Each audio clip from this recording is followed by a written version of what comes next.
Hey guys, welcome to the Daily Word Bible Study, a plain and simple, book by book, chapter by chapter, and verse by verse study of the entire Bible. Currently, we are in Psalm 73. Psalm 73. And again, we are looking at some very good, um, as we go through, we are picking up on um, scriptures, prophecy, I mean to say, prophecies. And also, we are entering into a different section. So, if you remember, the Psalms were in books of, as I guess the um, scholars grouped them. Okay, I don't know exactly how, excuse me, how this grouping came, but um, so this begins like what they're calling Book Three. And so the collection of Psalms are from Psalm 73 to Psalm 89. So let's get to it. I mean, from my perspective, the Psalms, um, and of course, according to who done the collecting of these Psalms, okay, they're still praises of God. So again, this is beginning of Psalm book 3. All right, so Psalm 73 verse 1 says, God is indeed good to Israel, to the pure in heart. Now, one of the interesting things, he certainly was good to Israel.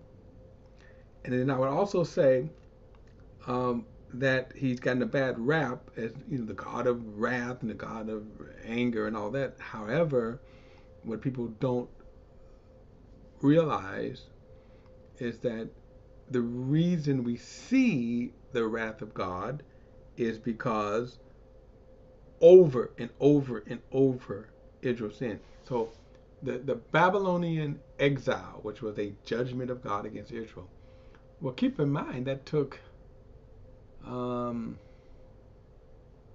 for sure, it took nearly 1,000 years, around 1,000 years, for God to get to that point. In other words, for 1,000 years, they kept sinning and repenting, sinning and repenting. Verse 1 again, God is indeed good to Israel, to the pure in heart. But as for me, my feet almost slipped. My steps nearly went astray, for I envied the arrogant. I saw the prosperity of the wicked. They have an easy time until they die, and their bodies are well fed. Now I'm going to stop before because I know some of these points are very interesting. We all relate to this, and that's my point. We all relate to this. When he says that he almost slipped because he envied the wicked, and then we ask the question, why does the wicked always seem to get away with things? Why do they? Why do the wicked? And again, like I said, when you're suffering, sometimes you're isolated. You're kind of on an island, and you're suffering as if no one else is suffering. But then you look at, especially as Christians, that sometimes we can say, "Well, why can't I curse? Why can't I curse that person out, right? Or why can't I sin like them? Like it seems like they're having fun with fornication, adultery, all this kind of stuff, you know." Um, but notice what he says, um, verse 3: For I envy the arrogant, I saw the prosperity of the wicked, that they have an easy time until they die, and their bodies are well fed. Now, again, that's only from a way of perspective, because really, if you look at the wicked, you don't always know what's going on in their life. You don't always know. Verse 5: They they are not in trouble like others. They are not afflicted like most people. Again, this is his perspective of not actually knowing. He doesn't know this, but we feel this way for sure because it certainly looked like that. I'll give you a good example. When you think of some of the, uh, when you think about some of the guards during the Jewish Holocaust, some of them lived in their 90s before they got caught and tried. And it's almost like, okay, yeah, okay, justice came, but really, 90? Anyway, verse 6, therefore pride is their necklace, and violence cover them like a garment. Their eyes bulge out from fatness, and the imaginations of their heart run wild. They mock, and they speak maliciously. They are arrogantly threaten. They arrogantly threaten oppression. They set their mouths against heaven, and their tongues strut across the earth. Therefore, his people turn to them and drink in their overflowing words. Oh, let me see here. Okay, verse 11 again. The wicked say, how can God know? Does the Most High know everything? Look at them, the wicked. They are always at ease, and they increase their wealth. Did I purify my heart and wash my hands in innocent blood for nothing? For I am afflicted all day long and punished every morning. If I had decided to say these things out loud, I would have betrayed your people. When I tried to understand all of this, it seems hopeless until I entered God's sanctuary. Then I understood their destiny. Indeed, you put them in slippery places. You make them fall into ruin. How suddenly they become a desolation. They came to an end swept away by terrors, like one waking from a dream. Lord, when arising, you will despise their image. When I became embittered and my innermost being was wounded, I was stupid and didn't understand. I was an unthinking animal towards you. Now, this is kind of interesting because even today, you have people when they're suffering. You have people when they're suffering will feel this way, okay? They will feel this way. For example, you hear the term today, people who are angry at God. And as I told you, one of the most, I shouldn't even say this. I mean, because it's kind of stupid. That guy is stupid that he forgave God. But mostly, sometimes you have this idea of people saying I was angry at God. Okay. So we can see it is a natural, sometimes expression, a natural emotion. But it is an ungodly emotion. And that's what we should realize. It is an ungodly emotion. And even though I would say this, let me be careful to represent God accurately. God is merciful. Okay, that's it. God is merciful. But you should understand, God really doesn't care about your anger or the arrogance of your anger. But he is merciful. Let me tell you that he is merciful. Verse 22 again, I was stupid and didn't understand. I was an unthinking animal towards you. Yet I'm always with you. You hold my right hand. You guide me with your counsel. And afterwards, you will take me up in glory. What do I have in heaven but you? And I despise nothing on earth but you. My flesh and my heart may fail, but God is the strength of my heart, my portion forever. Those far from you will certainly perish. You destroy all who are unfaithful to you. But as for me, God's presence is my good. God's presence is my good, and I've made the Lord God my refuge.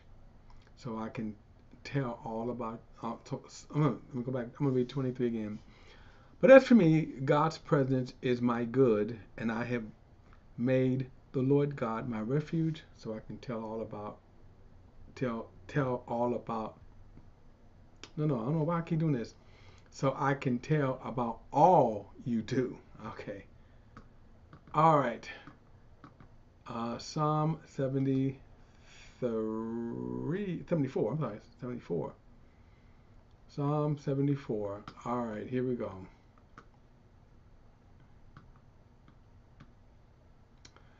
Why have you rejected us forever, God? Why does your anger burn against the sheep of your pasture? Now, again, this is the emotion of the moment. The answer to the question is because they repeatedly sinned. Remember your congregation, which you purchased long ago and redeemed as the tribe for your own possession. Talking about the nation of Israel. Remember Mount Zion, where you dwell. Make your way to everlasting ruins, and to all that the enemy has destroyed in the sanctuary, your adversaries warred in the meeting places where you met with us.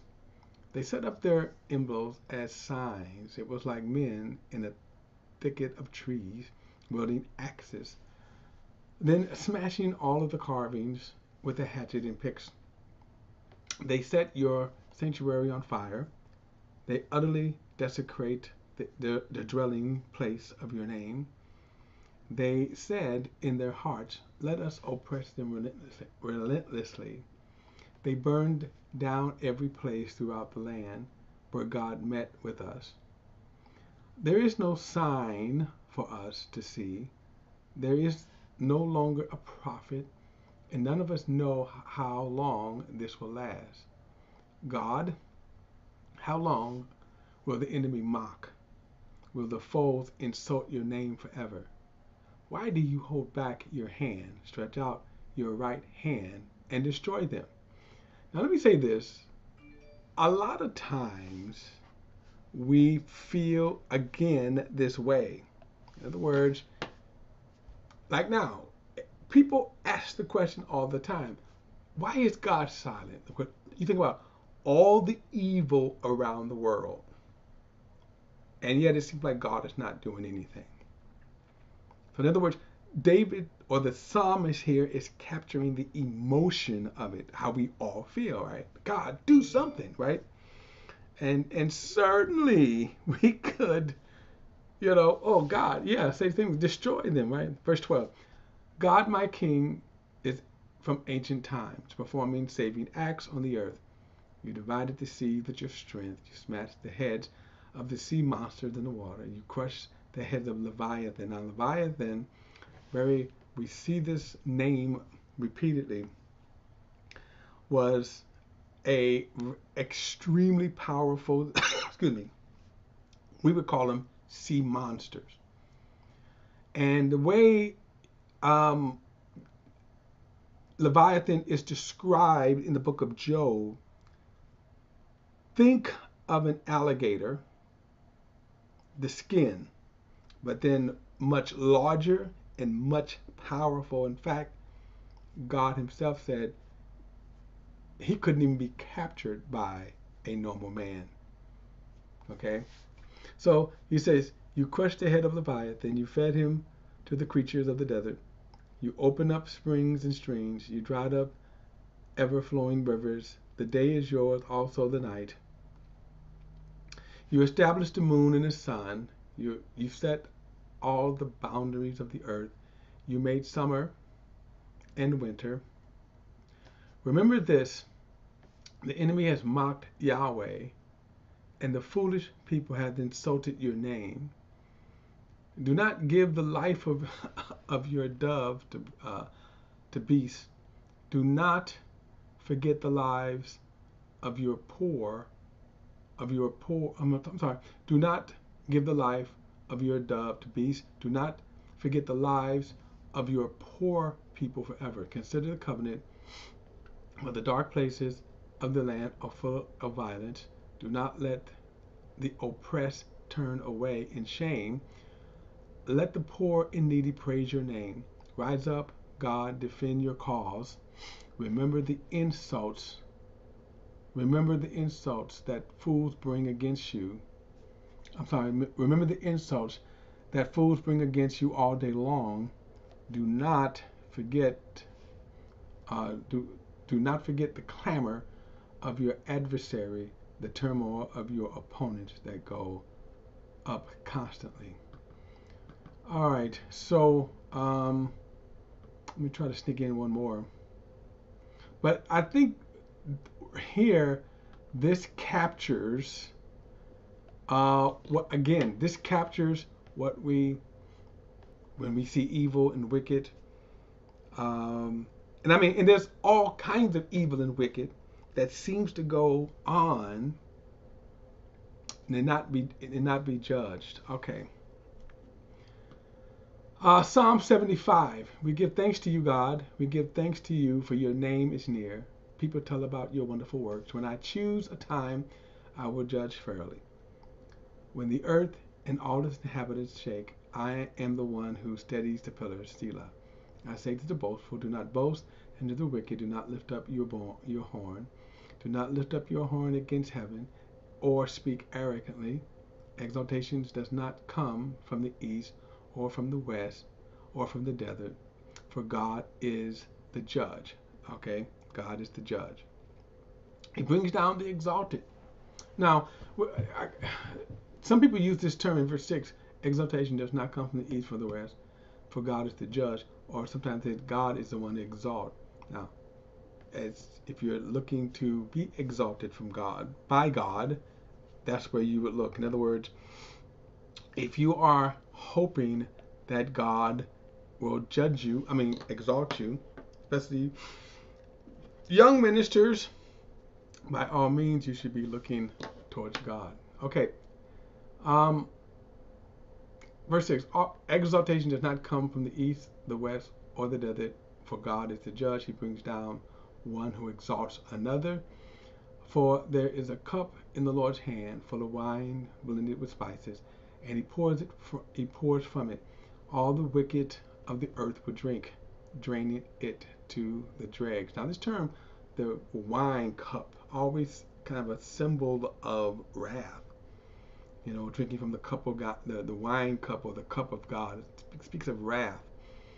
As for me, I will tell about him forever. I will sing praises to the God of Jacob. I will cut off all the horns of the wicked, but the horns of the righteous will be lifted forever. All right, let me sneak in one more. Psalm 76. God is known in Judah, and his name is great in Israel. Kind of interesting, he mentions Judah, Judah being the seed that Jesus would come from. He come from the tribe of Judah. Verse 2, his tent is in Salem, his dwelling place in Zion. There he shadows the bows, flaming arrows, the shield, the sword, and the weapons of war, Selah. You are resplendent and majestic, coming down from the mountains of prey. The brave-hearted have been plundered. They have slipped into their final sleep. None of the warriors was able to lift up a hand at your rebuke, God of Jacob. Both chariots and horses lay still. And you are to be feared when you are angry. Who can stand before you? From the heavens you pronounce judgment. The earth feared and grew quiet. When God rose up to judge and save all the lowly of the earth, Selah. Even human wrath will praise you. You will clothe yourself with the remaining wrath. Make and keep your vows to the Lord your God. Let all who are around you bring him tribute to the all-inspiring one. He humbles the spirit of leaders. He is feared by kings of the earth. Now, again, this term about vows, always remember that it's better not to make one. In other words, God doesn't make you make a vow, but if you make one, then you are certainly I'm looking up this word right here. If you make a vow, you're obligated to keep it. But remember, you don't have to make one, and you certainly don't have to make one in order for God to. You don't have to make one in order to get God to answer you. Now I want to kind of go back one thing, because this word in verse 4, this word resplendent, I want to give you the definition of it because I didn't see this word here, and I'm using the Holman Christian Standard Bible, so that's why I don't know if this comes up in other translations. But it means attractive and impressive, through though being richly colorful and sumptuous. Okay, so he's saying this about God. You are magnificent, basically what he's saying, but impressive. Everything about God is majestic, impressive. All right. I looked that word up myself because I didn't even, like I say, I didn't know that that word came from there. All right, guys, don't forget to like and share this video and subscribe to BP, the Bible Perspective. And as always, if you have a thought or comment, add it to the comment section below. All comments are welcome. And don't forget to like and share this video. I'll see you in the next study.